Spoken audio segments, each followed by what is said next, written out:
10वीं जमात की तलबा और तालिबात आदाब। उर्दू सफ़र में आप सबका इस्तकबाल है। आपके बोर्ड के पेपर में अदीबों की सवाने हाथ का भी सवाल आएगा, इसलिए हमें कुछ इम्पोर्टेंट लोगों के बारे में थोड़ा सा याद करना है। अब हम आज करेंगे मौलवी अब्दुल में। पैदाइश 1870 और वफ़ात 1961।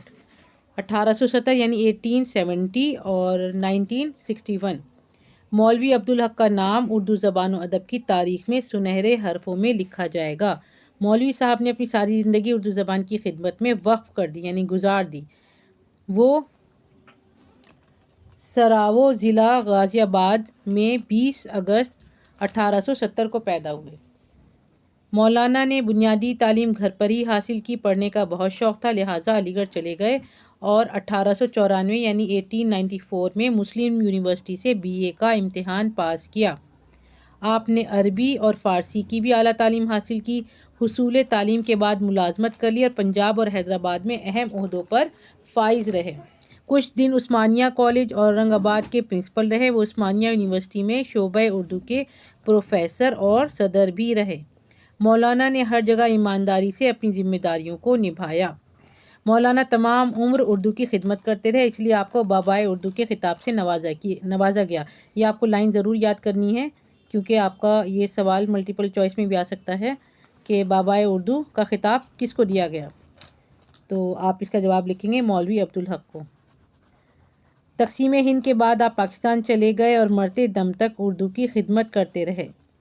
16 अगस्त 1961 यानी 1961 को कराची में मौलाना का इंतकाल हुआ।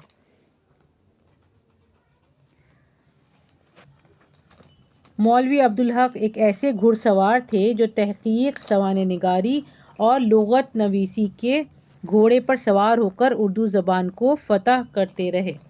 मौलाना की इबारत नहायत आम फहम और वाज़ेह होती थी। आम फहम यानी आम लोग उसे समझ सकते थे पढ़ के। इसमें किसी किस्म का उलझाव नहीं होता था। वो अपने जज्बात और एहसासात का बेलाग इजहार करते थे। बस आपको सवाने हाथ में थोड़ा सा एक तो ये याद रखना है कि उनकी तारीख़ पैदाइश और तारीख़ वफ़ात क्या है, उनके कारनामे और उनकी तालीम के बारे में कि उन्होंने कहाँ से तालीम हासिल की और उनका जो है लिखने का अंदाज़ कैसा था, ये सब बातें लिखनी ज़रूरी हैं। और ज़्यादातर नंबर आपके इसी के होंगे कि आपको डेट्स याद हों और उनके अगर कुछ किताबों के नाम हैं या कुछ स्पेशल चीज़ें हैं वो याद हों। अंग्रेज़ी, उर्दू लुग़त और पुरानी किताबों की तरतीब व इशाअत मौलाना के काबिल कदर कामों में से है। ये हो गया मौलवी अब्दुल हक का सवाने हाथ। आगे हम आपको बताने वाले हैं आल अहमद सरवर की सवाने हाथ के बारे में। देखना नहीं भूलिएगा और साथ साथ याद भी करिए और इनकी तारीख़ पैदाइश, तारीख़ वफ़ात सबके एक पेपर पे लिख लीजिए और सबको याद कर लीजिए ताकि आपके एग्ज़ाम में काम आ सके।